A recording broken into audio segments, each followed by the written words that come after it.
In the quiet suburban streets of Milwaukee, Wisconsin, evil did not look like a monster. It looked like a shy young man with glasses. It looked like someone who avoided eye contact. It looked like someone ordinary. But behind that still face lived one of the darkest minds in American criminal history. Jeffrey Dahmer. This is not just a crime story. This is the story of how silence, obsession, and untreated darkness created a nightmare that shocked the world. Early life, the making of a monster. Jeffrey Lionel Dahmer was born on May 21, 1960, in Milwaukee, Wisconsin. His father was a chemist. His mother struggled with mental health issues. From the outside, they were a normal American family. But inside the house, something was wrong. Young Jeffrey was withdrawn. Emotionless. Quiet. Teachers later described him as strange but harmless. But harmless was not the truth. At just 4 years old, he became fascinated with dead animals.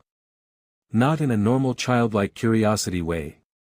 He wanted to know what was inside them. He began collecting roadkill. He would dissect them. He would preserve bones. His father once showed him how to bleach animal bones to clean them. To most children, that would be disturbing. To Jeffrey, it was exciting.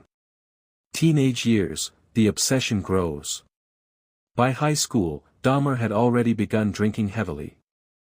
Alcohol became his escape. But it also removed whatever small restraint he had. He fantasized about control. Not relationships. Not love. Control. In 1978, just weeks after graduating high school, something happened that changed everything. His parents divorced. His mother moved away with his younger brother. Jeffrey was left alone in the family house. Completely alone. That same year, he committed his first murder. On June 18, 1978, Dahmer picked up a hitchhiker named Stephen Hicks. Hicks was only 18 years old. Dahmer invited him home to drink beer. At first, everything seemed normal. But when Hicks tried to leave, Dahmer panicked. He did not want to be alone again. So he struck him with a dumbbell. And strangled him. Afterward, instead of calling the police, he dismembered the body. Buried the remains in his backyard. The next morning, he went about his life. As if nothing had happened. Arrested. But not for murder. Months later, Dahmer left for college, but dropped out quickly. His drinking worsened. He joined the U.S. Army but was discharged due to alcohol abuse. In 1981, he moved back to Wisconsin and lived with his grandmother. And for years, he killed again. But police never suspected him. He was arrested multiple times, but never for murder. In 1982, he was convicted of indecent exposure. In 1986, arrested again. But somehow, the system kept failing. The monster was hiding in plain sight. The pattern. Dahmer targeted young men, mostly from marginalized communities. He would approach them at malls, bus stops, or bars. He offered money for photographs. He lured them home. Drugged them. And then, the horror began. He wasn't just killing. He was trying to create what he called a completely submissive partner. His apartment later revealed something so disturbing that even experienced detectives struggled to speak about it. But that discovery would not happen until 1991. Because for 13 years, he kept getting away with it. In 1991, something happened that could have stopped the killings earlier. A 14-year-old boy escaped Dahmer's apartment, naked and bleeding. 2 women found him and called the police. But when officers arrived, Dahmer convinced them the boy was his intoxicated lover. The boy's name was Conorak Synthesumphone. Instead of investigating further, police returned the child to Dahmer. Minutes later, he was killed. This mistake later became one of the most criticized police failures in U.S. history. The Apartment of Nightmares. On July 22, 1991, one victim finally escaped. His name was Tracy Edwards. He ran into the street in handcuffs. Police followed him back to Dahmer's apartment. What they found inside shocked even veteran officers. Photographs. Human remains. Preserved body parts. Barrels filled with acid. The smell was unbearable. Dahmer calmly admitted everything. He confessed to 17 murders. Arrest and media explosion. America was stunned. How could someone so quiet, so ordinary, commit such unimaginable crimes? The trial of Jeffrey Dahmer became a media storm. Psychiatrists debated whether he was insane. But in 1992, he was found legally sane. And sentenced to 15 life terms. But the story did not end there. Because prison would bring its own dark chapter. When police arrested Jeffrey Dahmer on July 22, 1991, they expected denial. Instead, they received something far more disturbing. Calm cooperation. Dahmer waived his right to a lawyer during initial questioning. For hours, he described in clinical detail how he lured, drugged, murdered, and dismembered 17 young men and boys between 1978 and 1991. Detectives later said his tone was emotionless. No rage. No tears. No remorse. Just facts. One investigator would later say, "It was like listening to someone describe fixing a car engine." The psychological evaluation. As America watched in horror, psychiatrists began evaluating Dahmer. Was he insane? Or fully aware of his actions?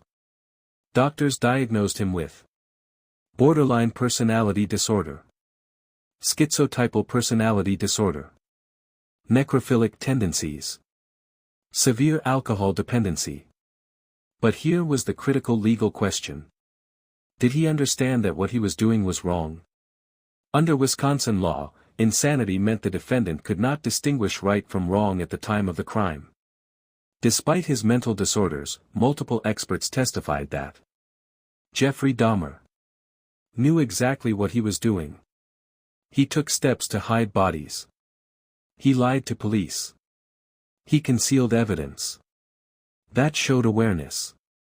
And awareness meant responsibility. The trial of 1992. The trial began on January 30, 1992, in Milwaukee. Media trucks lined the streets. News networks across the United States broadcast updates daily. Families of victims filled the courtroom. Dahmer entered wearing large glasses and an orange prison jumpsuit. He rarely looked up. Prosecutors described horrors inside apartment 213. Photographs recovered from the scene were so disturbing that many in the courtroom cried. Some jurors struggled to maintain composure. The defense did not deny the killings. Instead, they argued insanity. But after only 5 hours of deliberation, the jury reached a verdict. On February 15, 1992, Dahmer was found legally sane. Guilty on 15 counts of murder. He was sentenced to 15 consecutive life terms. A total of 957 years in prison. There would be no death penalty in Wisconsin. He would die behind bars. Victims' families speak. During sentencing, families were allowed to address Dahmer directly. One father called him evil incarnate. A mother wept as she described her son's dreams. Some screamed at him. Some collapsed. Through it all, Dahmer sat almost motionless. Then he stood to speak. In a soft voice, he said, "I take full responsibility for what I have done. I deserve whatever I get." But for many families, those words meant nothing. Because apologies cannot restore stolen lives. Life in prison. Dahmer was sent to Columbia Correctional Institution. At first, he was kept in solitary confinement for his protection. Other inmates despised him. His crimes, especially against young men, made him a target. But after a year, prison officials placed him in general population. Some questioned that decision. While incarcerated, Dahmer reportedly became religious. He was baptized by a prison minister. He carried a Bible. Some believed he was seeking redemption. Others believed it was manipulation. One fellow inmate said, "He didn't look like a monster. That's what made it worse." The final morning. On November 28, 1994, less than 3 years after his conviction, Jeffrey Dahmer was assigned to clean a prison gymnasium bathroom. He was working alongside 2 other inmates. One of them was Christopher Scarver. Scarver had his own violent history. At approximately 8:10 a.m., guards found Dahmer severely beaten with a metal bar. He had suffered massive head trauma. He was pronounced dead 1 hour later at a nearby hospital. He was 34 years old. Scarver later claimed he killed Dahmer because he believed God instructed him to do so. He also stated that Dahmer showed no remorse inside prison and mocked other inmates with his behavior. The man who had caused unimaginable horror was dead. But the questions remained. Even decades later, criminologists still debate. Was it childhood neglect? Untreated mental illness? Alcoholism? Sexual pathology? Systemic police failures? Or a combination of all? One of the most shocking elements of the case was how many opportunities existed to stop him earlier. Arrests. Complaints. Escapes. Mistakes. Especially the case of Conorak synthesumphone. A failure that still haunts Milwaukee's police history. Cultural impact. The crimes of Jeffrey Dahmer reshaped American discussions about serial killers, police accountability, mental health, media sensationalism, LGBTQ community vulnerability. Books were written. Documentaries were produced. And decades later, streaming platforms revisited the story again, introducing a new generation to the horror. But for the families, this was never entertainment. It was trauma. The silence after the storm. When Dahmer died, some victims' families felt relief. Others felt nothing had changed. Because justice does not erase grief. Apartment 213 was demolished. The physical building was gone. But its shadow remains in criminal history. A reminder that monsters do not always hide in darkness. Sometimes they live quietly next door. When people discuss Jeffrey Dahmer, they often focus on the horror inside Apartment 213. But there is another story. A story of missed warnings, ignored calls, and systemic failure. Between 1987 and 1991, police interacted with Dahmer multiple times. Neighbors complained about strange smells. They reported loud noises. One neighbor, Glenda Cleveland, repeatedly contacted authorities after witnessing something deeply disturbing involving Conorak synthesumphone. Yet officers dismissed concerns. Some critics later argued that racism and homophobia played a role in the failure to properly investigate. Many of Dahmer's victims were young Black, Latino, or Asian men. Many were gay. At that time, marginalized communities often did not receive equal protection. This became one of the most controversial aspects of the case. 2 officers who returned Conorak to Dahmer were briefly fired, but later reinstated. Public outrage followed. Trust in law enforcement was shaken. The victims, more than names. It is important to say this clearly. This story is not only about a killer. It is about the lives that were taken. Among the 17 victims were Stephen Hicks, Anthony Hughes, Tony Sewell, Ernest Miller. They were sons, brothers, friends, dreamers. Anthony Hughes was deaf and communicated through sign language. Ernest Miller loved music. Tony Sewell was only 23. These were human beings with futures. For years, many of their disappearances received little media attention. Only after Dahmer's arrest did the world begin to learn their names. Families later fought to ensure their loved ones were remembered as people, not just victims of a serial killer. Criminal psychologists continue to study Jeffrey Dahmer as one of the most disturbing case studies in modern criminology. What made him different from other serial killers?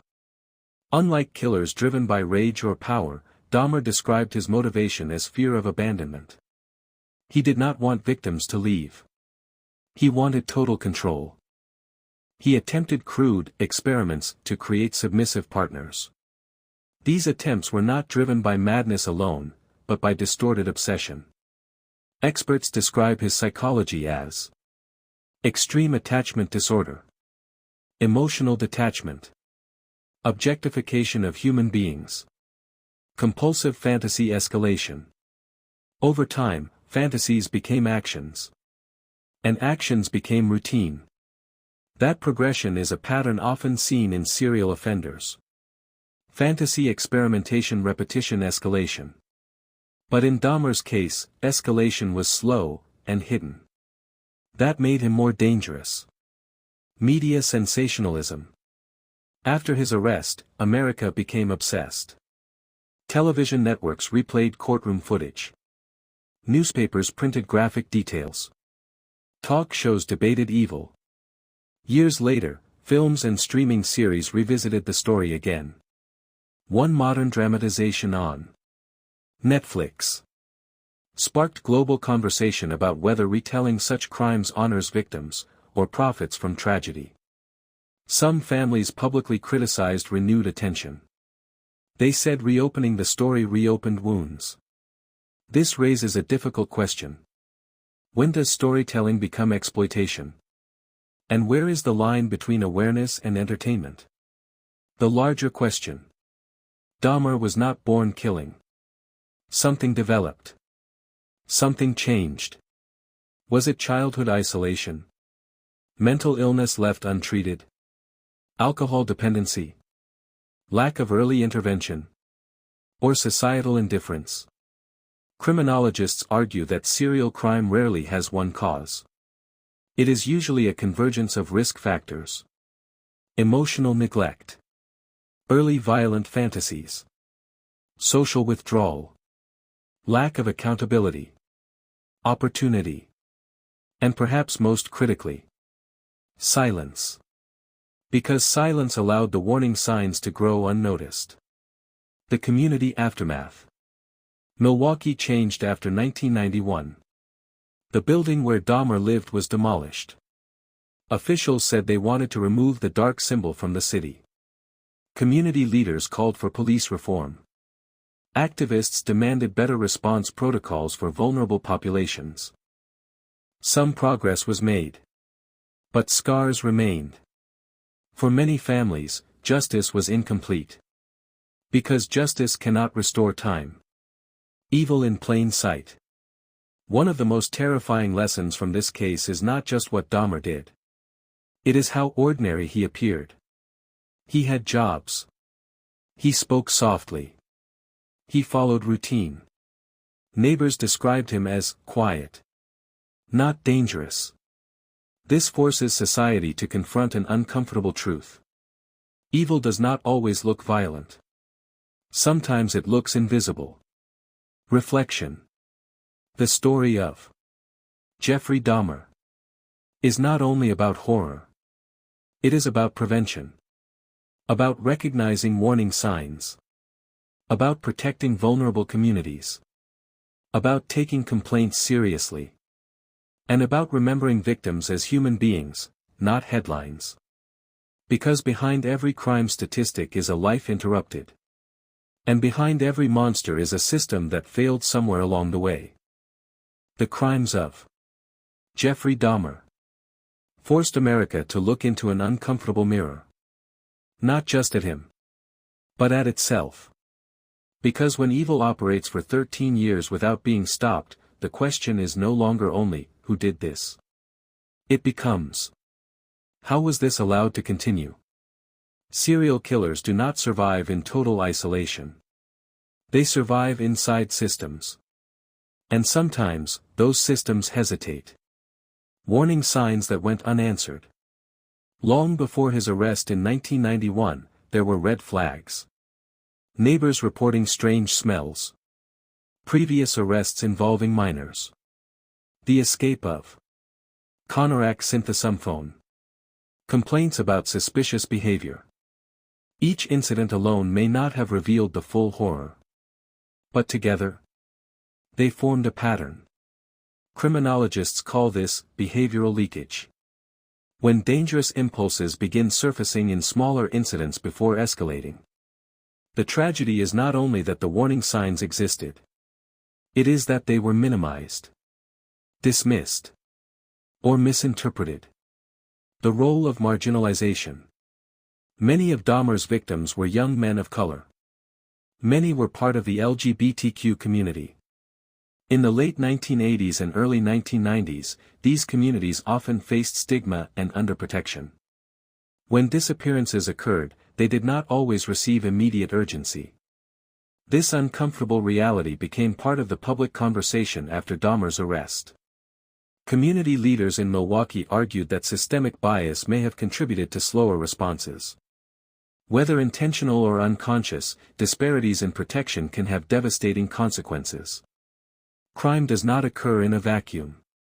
It grows where vulnerability exists.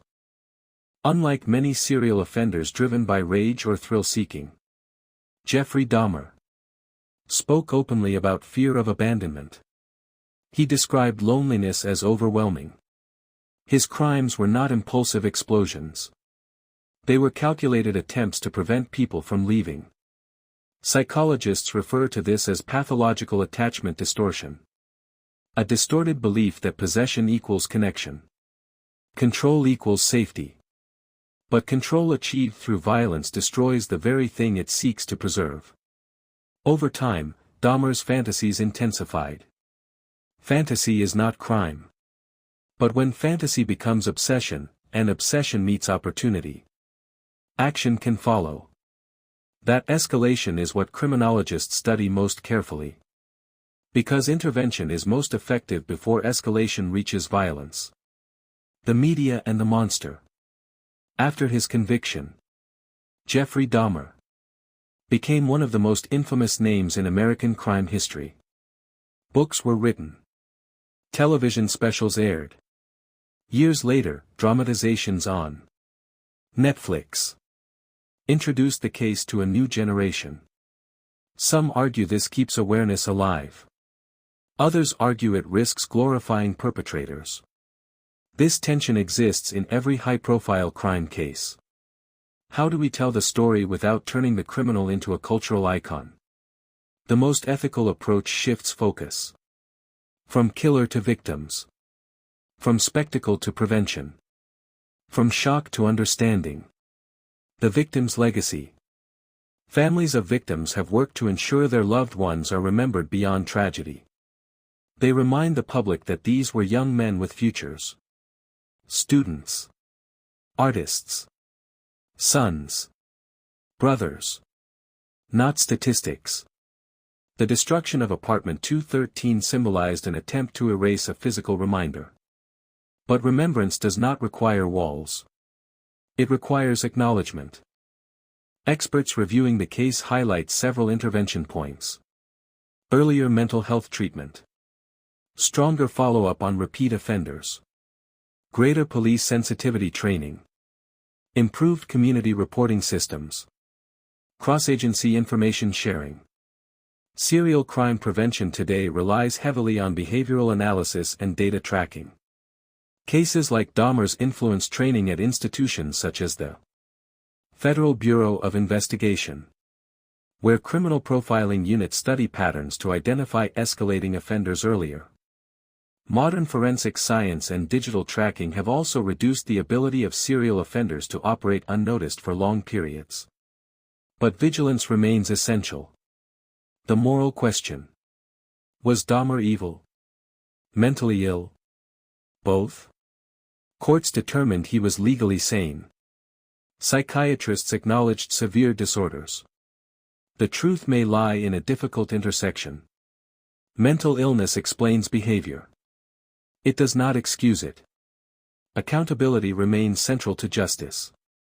Yet prevention requires compassion, early intervention, and societal awareness. Ignoring warning signs does not make them disappear. It makes them grow. The shadow that remains. More than 3 decades later. Jeffrey Dahmer remains one of the most studied criminal cases in American history. Not because society celebrates him, but because society fears repetition. The real lesson is not fascination. It is responsibility. Responsibility to listen. Responsibility to investigate. Responsibility to protect.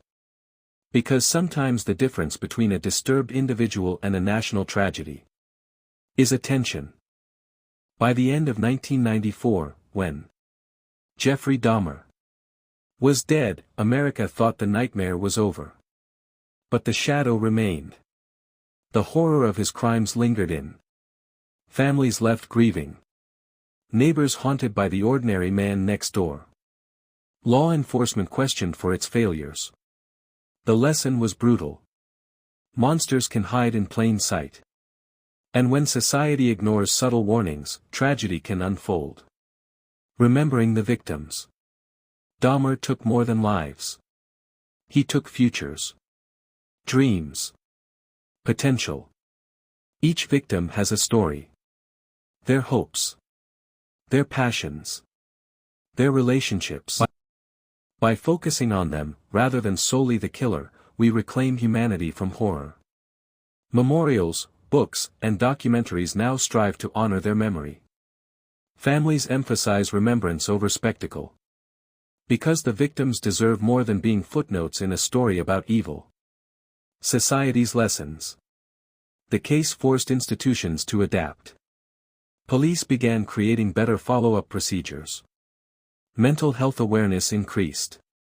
Profiling units studied early warning signs. Communities learned the importance of vigilance. It also raised questions for society as a whole. How do we balance empathy for the troubled with protection of the innocent? How do we ensure marginalized communities are not overlooked? How do we prevent tragedy without sensationalizing crime? The Dahmer case became a cautionary tale about responsibility, vigilance, and the consequences of ignoring danger. Experts continue to analyze Dahmer's life. Childhood trauma and neglect. Early fascination with death. Social isolation and emotional detachment. Escalating obsession and compulsion. All contributed to the making of a serial killer. But the human mind is complex. Awareness, intervention, and community support might have changed history. The impact on media and culture. Dahmer's crimes reshaped the American imagination. True crime documentaries proliferated. Ethical debates about depiction of killers intensified. Streaming platforms introduced his story to new audiences.